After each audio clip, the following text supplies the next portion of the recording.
साथियों, आज हम बात करेंगे भारतीय सेना के शौर्य और पराक्रम की कि किस प्रकार भारतीय सेना ने मुश्किल दिख रही विजय को हासिल किया और अपने दुश्मनों को धूल चटाई।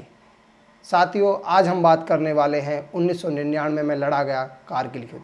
ये एक अपने तरह का एक अलग युद्ध था। हुआ ये कि पाकिस्तानी सेना ये जान चुकी थी, क्योंकि वो 1949 में भी पिट चुकी थी, 65 में भी और 71 में भी, कि अब वो भारतीय सेना से सीधे मुकाबले नहीं कर सकती।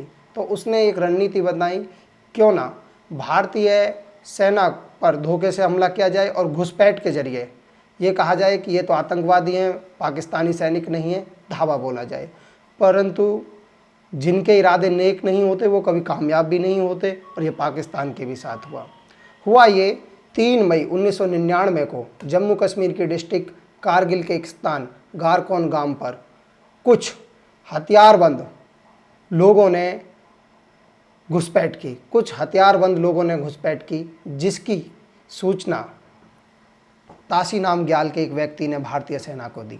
जब 5 मई 1999 को भारतीय सेना वहां पर पेट्रोलिंग के लिए पहुंची तो धोखेपूर्ण एक हमला किया गया, जिस हमले में अपने 5 भारतीय सेना के जवान शहीद हुए।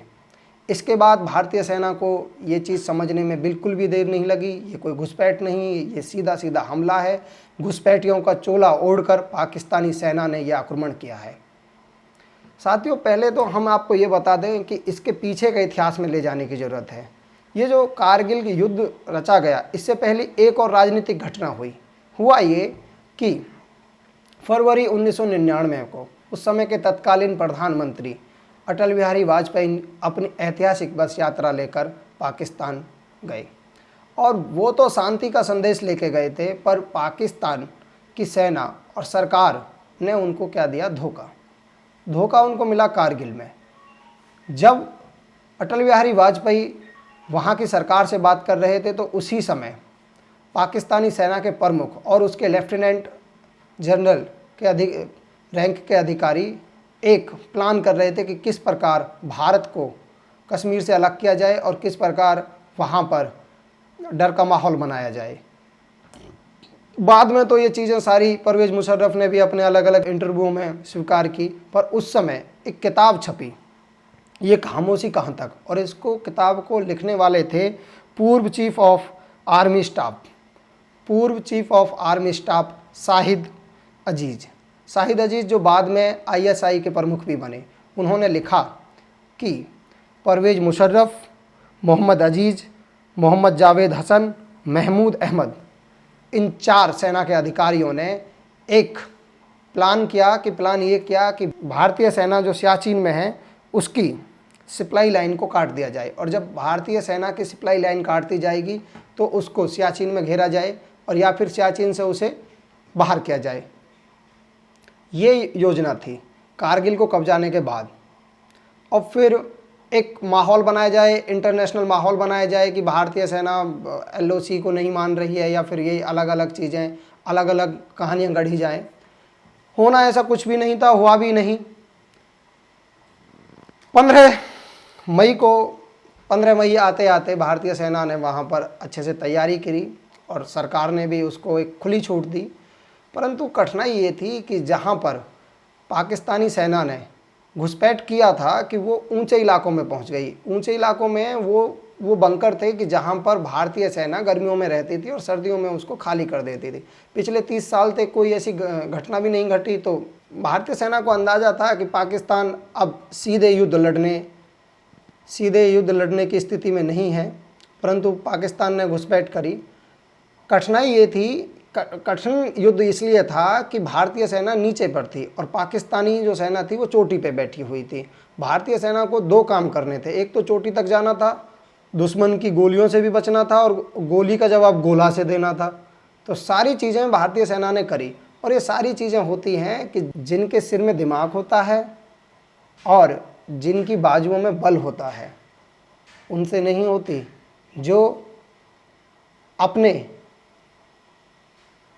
गंदे इरादों को कभी धर्म का चश्मा पहनाते हैं, कभी एक अलग चीज़ का चश्मा पहनाते हैं, उनके इरादे कभी सक्सेस नहीं होते। भारतीय सेना ने ये कर दिखाया और उनको कर दिखाया कि तुम चाहे कुछ भी कर लो, तुम कभी नहीं जीत सकते। जब ये युद्ध चला तो पूरी दुनिया इस टेंशन में थी कि दो परमाणु शक्तियां हैं, भारत भी परमाणु शक्ति है और पाकिस्तान भी परमाणु शक्ति है, कि उनके बीच में गोलाबारी चल रही है, तो एक टेंशन क्रिएट हुई। तो 15 जून अमेरिका के उस समय के राष्ट्रपति बिल क्लिंटन ने पाकिस्तान के प्रधानमंत्री से कहा कि क्यों भैया, शांति से रहने का मन नहीं है क्या तुम्हारा, क्यों पिटना चाहते हो, अपनी सेना को पीछे बुला लो।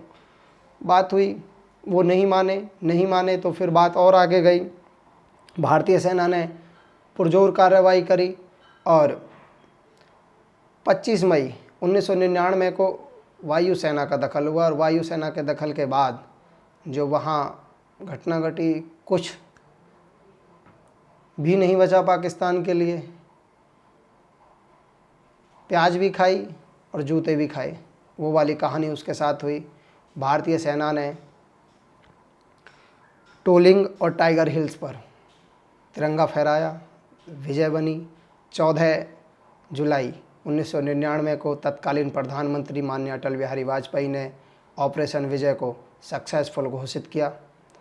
इसके बाद 26 जुलाई 1999 को वहाँ पर पूर्णतः भारतीय सेना का कब्जा था, और 26 जुलाई से ही हम विजय दिवस बना रहे हैं। इसमें बड़ी संख्या में वो घुसपैठी मारे गए। दुख की बात ये रही कि अपने भारतीय जवान भी शहीद हुए। 527 भारतीय जवानों ने अपना सर्वोच्च बलिदान दिया। 1363 जवान इसमें घायल हुए। इसका राजनीतिक उठापटक भारत में तो देखने को लिए नहीं मिली, और पाकिस्तान में इसकी राजनीतिक उठापटक देखने को मिली।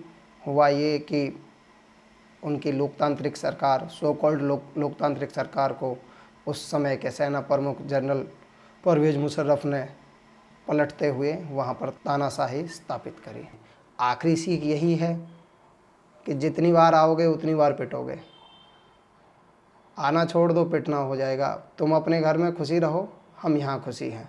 अगर जो गंदी नज़र रखोगे तो आगे आँख भी नहीं है। उस ज़माने में बेचारे अटल बिहारी वाजपेयी थे, और अब बेचारे नहीं हैं। अब वो हैं कि जो तुम्हारे लिए कोई चारा नहीं छोड़ेंगे, मोदी और अमित शाह। धन्यवाद।